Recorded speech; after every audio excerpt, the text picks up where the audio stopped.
Jason Johnson, as we watch these images coming out of Las Vegas and I see those students walking across their campus, I'm reminded just how young they are. I'm reminded also of the generational reality that most of them grew up doing active shooter drills in school, and yet you're never quite prepared for this. They're dealing and reckoning with the reality of a mess that the generations before have left for them. Alicia, I thought the same thing as you when there was a mass shooting at Morgan 6 weeks ago.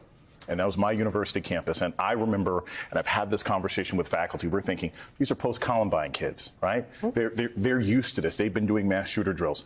They're not okay. They're not going to be okay.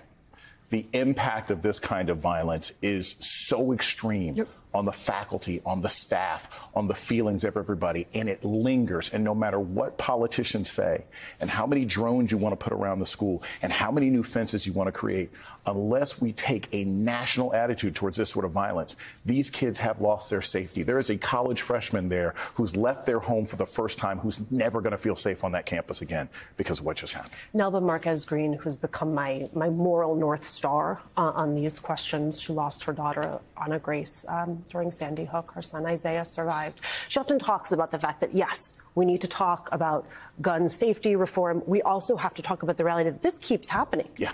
And that there are communities after communities who are left in the wake without the support to deal with the reality of what has ensued. And we haven't even really begun to deal with what that means generationally for Americans who have grown up with this as a reality, who in some cases are surviving one mass shooting only to find themselves hopefully surviving another. I've commented on the fact that every university I've attended has had a mass shooting in the last year.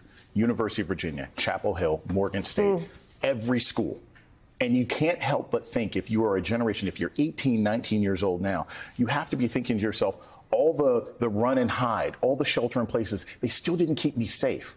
We have a generation of young people now who will never feel safe anywhere, who will never have the opportunity. Remember, some of these kids also spent half of high school locked down during the pandemic. You know how hard it is for them to come outside and then they have this experience?